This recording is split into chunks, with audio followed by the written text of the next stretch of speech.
अपना माना है। कोई डूबे हुए बेड़े को बचा लेना है। बाप आए हैं भारत को सैल्वेज करने, तुम बच्चे इस समय बाप के मददगार बनते, तुम बच्चे इस समय बाप के मददगार बनते हो। भारत ही प्राचीन खंड है, भारत ही प्राचीन खंड है।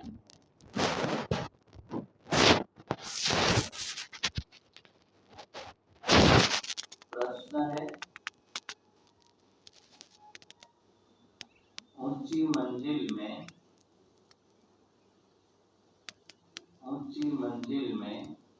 रुकावट डालने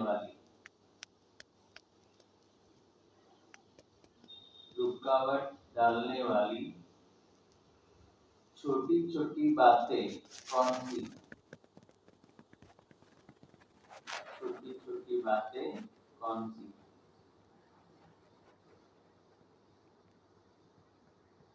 उत्तर है, अगर जरा भी कोई शौक है ना, किसी को शौक होता है ना, और रोज नई नई रिस्ट वॉच पहनेंगे है?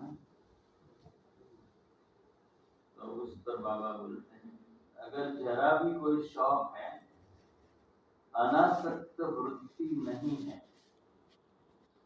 अनासक्त वृत्ति नहीं है, अच्छा पहनने खाने में बुद्धि भटकती रहती है, अच्छा पहनने खाने में बुद्धि भटकती रहती है। तो यह बातें ऊंची मंजिल पर, तो यह बातें ऊंची मंजिल पर पहुंचने में, अटक माना रुकावट डालती है, ऊंची मंजिल पर पहुंचने में रुकावट डालती है। इसीलिए बाबा कहते हैं बच्चे, इसीलिए बाबा कहते हैं बच्चे वनवाह में रहो, वनवाह में रहो। तुम्हें तो सब कुछ भूलना है, तुम्हें तो सब कुछ भूलना है, यह शरीर भी याद न रहे, यह शरीर भी याद न रहे। ओम शांति। ओम शांति। बाबा कहते हैं बच्चों को यह समझाया है, यह भारत ही अविनाशी खंड है और इसका असुल नाम है ही भारत खंड। खंड क्यों कहा? क्योंकि उस समय और कोई खंड नहीं था, भारत खंड एक ही था, सारे खंड तो पानी में थे। हिंदुस्तान नाम तो बाद में पड़ा है। भारत को कहा जाता है स्पिरिचुअल खंड, दूसरा नाम स्पिरिचुअल खंड, यह प्राचीन खंड है। नई दुनिया में जब भारत खंड था तो और कोई नई दुनिया में जब भारत खंड था तो और कोई खंड थे नहीं, मुख्य है ही इस्लामी, बौद्धी और क्रिश्चियन। अभी तो बहुत खंड हो गए हैं। भारत अविनाशी खंड है, उसको ही स्वर्ग हेवन कहते हैं। नई दुनिया में नया खंड एक भारत ही है, नई दुनिया में नया खंड एक भारत ही है। नई दुनिया रचने वाला है परम पिता परमात्मा। स्वर्ग का रचयिता हेवनली गॉड फादर, नई दुनिया को रचने वाला है परमपिता परमात्मा, हेवनली गॉड फादर। भारतवासी जानते हैं कि यह भारत अविनाशी खंड है। भारत स्वर्ग था। जब कोई मरता है तो कहते हैं स्वर्ग पधारा। समझते हैं स्वर्ग कहाँ, ऊपर में है। दुनिया वाले क्या समझते हैं, स्वर्ग कहीं ऊपर में है।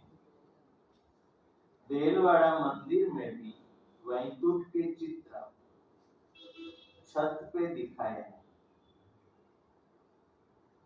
मंदिर में ऊपर जो उसका गुंबज है ना, वहाँ रास लेते हुए दिखाया है चित्र, राधा और कृष्ण का रास, गोपियों का रास।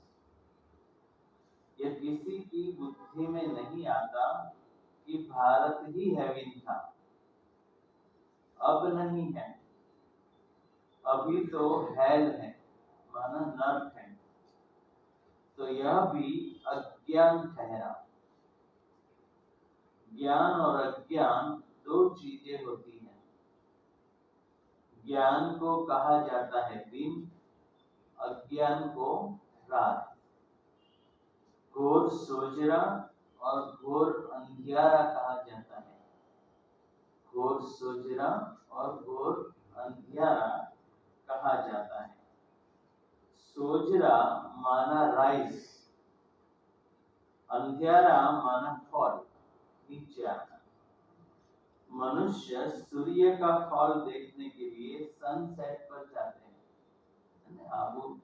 आप जाएंगे तो वहाँ बहुत सनसेट पॉइंट है। तो मनुष्य सूर्य का फॉल देखने चाहते हैं, सनसेट पर जाते हैं। अब वह तो है हद की बात। इसके लिए कहा जाता है ब्रह्मा का दिन और ब्रह्मा की रात। अब ब्रह्मा तो है प्रजापिता, तो जरूर प्रजा का पिता हुआ। ज्ञान अंजन सद्गुरु दिया, अज्ञान अंधेर विनाश। यह बातें दुनिया में कोई भी समझते नहीं। यह है नई दुनिया के लिए नई नॉलेज।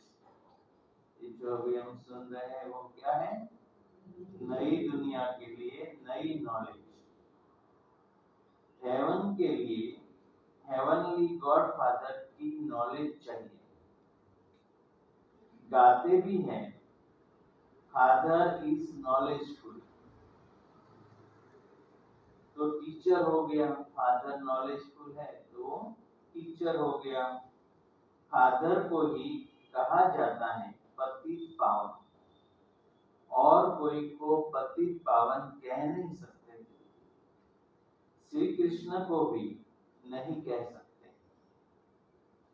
फादर तो सबका एक ही है।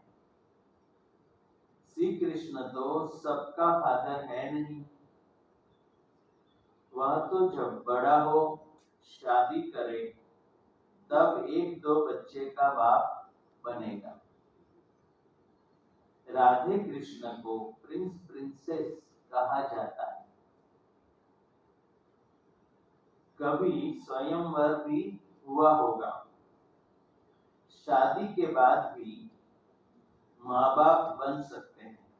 शादी के बाद भी माँ बाप बन सकते हैं।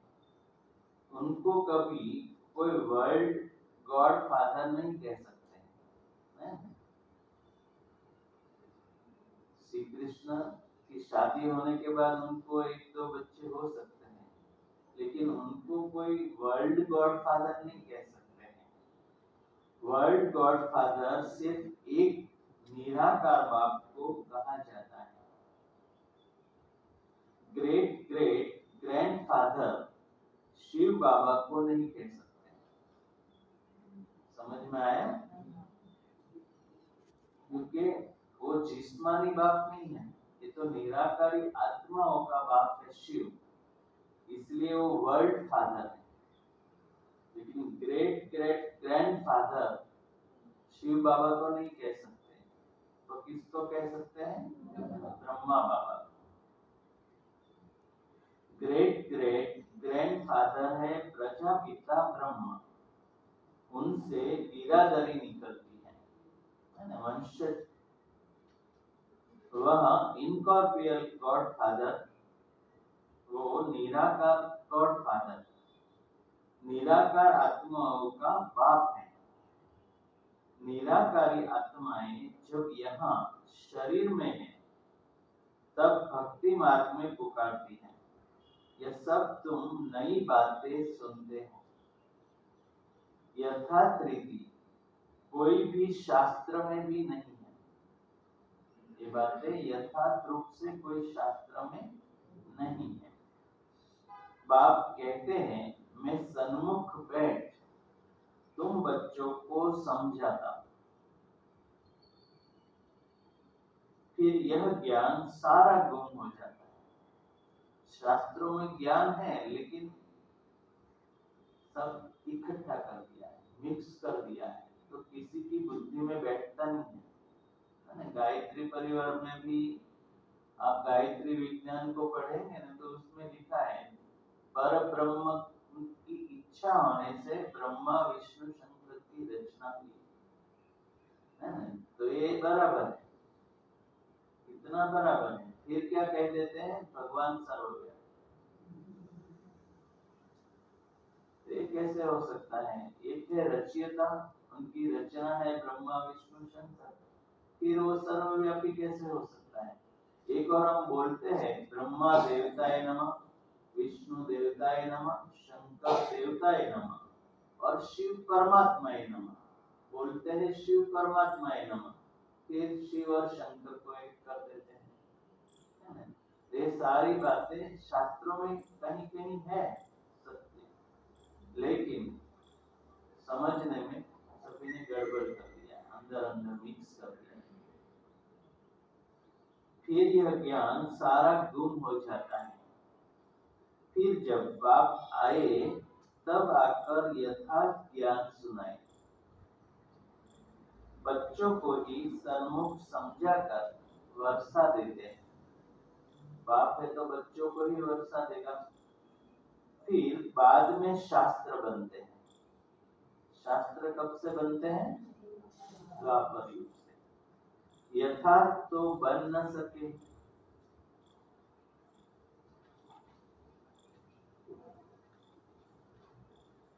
यथार्थ तो बन न सके क्योंकि सच की दुनिया ही खत्म हो, झूठ खंड हो जाता है। बाबा कहते हैं कि यथार्थ तो बन नहीं सकते हैं शास्त्र, क्योंकि सच की दुनिया खत्म हो गई है और झूठ खंड स्थापन हो गया है। तो झूठी चीज ही होगी, क्योंकि उतरती कला ही होती है। सच से तो चढ़ती कला होती है। यदि सत्य होगा तो आपकी कला चढ़नी चाहिए। भक्ति है रात, अंधियारे में ठोकरें खानी पड़ती है। भक्ति है रात, तो रात में क्या होता है? अंधियारा, अंधियारा में तो ठोकरें खानी पड़ती है, माथा टेकते रहते हैं। ऐसा घोर अंधियारा है, जहां भी देखो वहां माथा टेकते रहेंगे। और हम टेकते भी थे ना। मनुष्य को तो कुछ भी पता नहीं रहता है, दर दर धक्के खाते रहते हैं। इस सूर्य का भी राइज और फॉल होता है, जो बच्चे जाकर देखते हैं। स्थूल सूर्य का सनसेट सनराइज। अब तो तुम बच्चों को ज्ञान सूर्य का उदय होना देखना है। अब क्या देखना है? ज्ञान सूर्य का उदय होना देखना है। सारे विश्व में बाबा प्रत्यक्ष होगा। जब उदय होगा तो कितना सुंदर दृश्य होगा, है ना। एक मत हो जाएगी सारी दुनिया। अभी अनेक मतों में बटी हुई है, इसलिए तो ये झगड़ा चल रहा है, युद्ध चल रहे हैं। राइज ऑफ भारत और डाउनफॉल ऑफ भारत। भारत ऐसे डूबता है जैसे सूर्य डूबता है। सत्यनारायण की कथा में यह दिखाते हैं कि भारत का बेड़ा नीचे चला जाता है। सत्यनारायण की कथा में भी आता है ना, वो बनिया झूठ बोलता है कि मेरे जहाज में तो पत्ते और ये सब भरा हुआ है, झूठ बोला तो डूब गया। भारत का बेड़ा नीचे चला जाता है, फिर बाप आकर उनको सैल्वेज करते हैं। तुम इस भारत को फिर से सैल्वेज करते हो, यह तुम बच्चे ही जानते हो। तुम निमंत्रण भी देते हो। नव निर्माण प्रदर्शनी भी नाम ठीक है। पहले प्रदर्शनी लगाते थे ना, तो उनका नाम रखते थे नव निर्माण प्रदर्शनी। नई दुनिया कैसे स्थापन होती है, उनकी प्रदर्शनी चित्रों द्वारा समझानी दी जाती है। तो वही नाम चला आए तो अच्छा है। बाबा कहते हैं कि वही नाम चला आए, प्रदर्शनी लगाओ तब तो अच्छा है। नई दुनिया कैसे स्थापन होती है, वह राइज कैसे होती है, यह तुम दिखाते हो। जरूर पुरानी दुनिया फॉल होती है, तब दिखाते हैं कि राइज कैसे होता है। यह भी एक स्टोरी है। बाबा कहते हैं ये भी क्या है, एक स्टोरी है। राज्य लेना और गवाना। 5000 वर्ष पहले क्या था, कहेंगे सूर्यवंशियों का राज्य था, फिर चंद्रवंशी राज्य स्थापन हुआ। वह तो एक दो से राज्य लेते हैं, वहां कोई लड़ाई युद्ध नहीं है ना। सूर्यवंशी की लास्ट जो गादी है लक्ष्मी नारायण 8, वो क्या करेंगे, राम और सीता, राजा राम और रानी सीता को अपनी गादी हैंडओवर करेंगे। वहां कोई गादी के लिए युद्ध नहीं है। वह तो एक दो से राज्य लेते हैं, दिखाते हैं फलाने से राज्य लिया। वह कोई सीढ़ी नहीं समझते। यह तो बाप समझाते हैं कि तुम गोल्डन एज से सिल्वर एज में गए, सीढ़ी उतरते आए। यह 84 जन्मों की सीढ़ी है। सीढ़ी उतरनी होती है, फिर चढ़नी भी होती है। डाउनफॉल का भी राज समझाना होता है ना। बाबा समझाते हैं कि चित्र जब आप समझाते हो सीढ़ी का, ये सारी बातें समझानी है। ये डाउनफॉल क्यों हुआ, फिर हम कैसे ऊपर चढ़ सकते हैं, है ना। तो डाउनफॉल कैसे हुआ सीढ़ी में,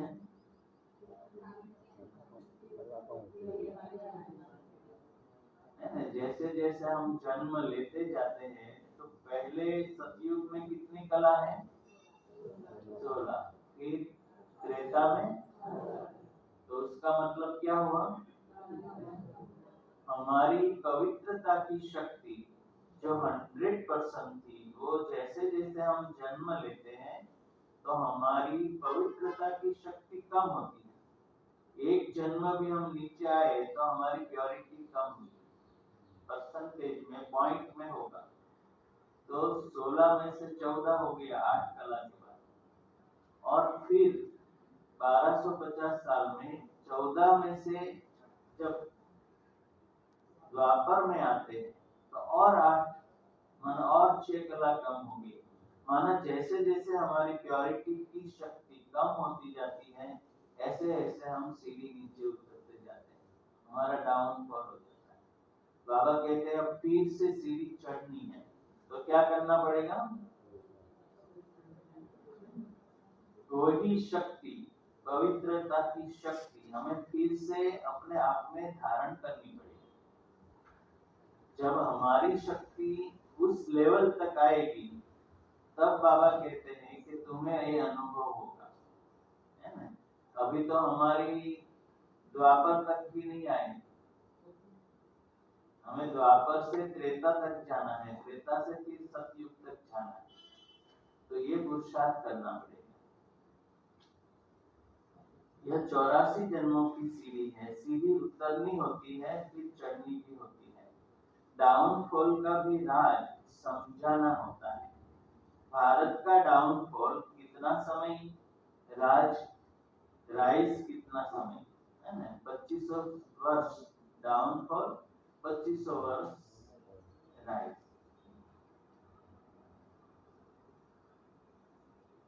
फॉल एंड राइज ऑफ भारतवासी, विचार सागर मंथन करना होता है, मनुष्य को टेम्पटेशन में कैसे लाए, और फिर निमंत्रण भी देना है ना, मनुष्य को उसके लिए हमें उत्साहित करना पड़ेगा कि ये समझो हम ऐसे थे, ऐसे हो गए, हमें फिर ऐसा बनना है, फिर से हमें भारत को विश्व गुरु बनाना है, फिर से हमें भारत को सोने की चिड़िया बनानी है, तो क्या करना पड़ेगा। और फिर निमंत्रण भी देना है, भाइयों बहनों आकर समझो, बाप की महिमा तो पहले बतानी है, सबसे पहले क्या बतानी है, बाप की महिमा। शिव बाबा की महिमा का एक बोर्ड होना चाहिए, पतित पावन ज्ञान का सागर, पवित्रता सुख शांति का सागर, संपत्ति का सागर, सर्व का सद्गति दाता, जगत पिता, जगत शिक्षक, जगत गुरु, शिव बाबा से आकर अपना सूर्यवंशी चंद्रवंशी वर्षा लो। कितनी बड़ी महिमा बाबा ने गाई है ना, पतित पावन ज्ञान का सागर, पवित्रता सुख शांति का सागर, संपत्ति का सागर, सर्व का सद्गति दाता, जगत पिता, जगत शिक्षक, जगत गुरु, शिव बाबा से आकर अपना सूर्यवंशी चंद्रवंशी वर्षा लो, तो मनुष्य को बाप का पता पड़े, ऐसा बोर्ड लिखा हुआ होगा तो मनुष्य को बाप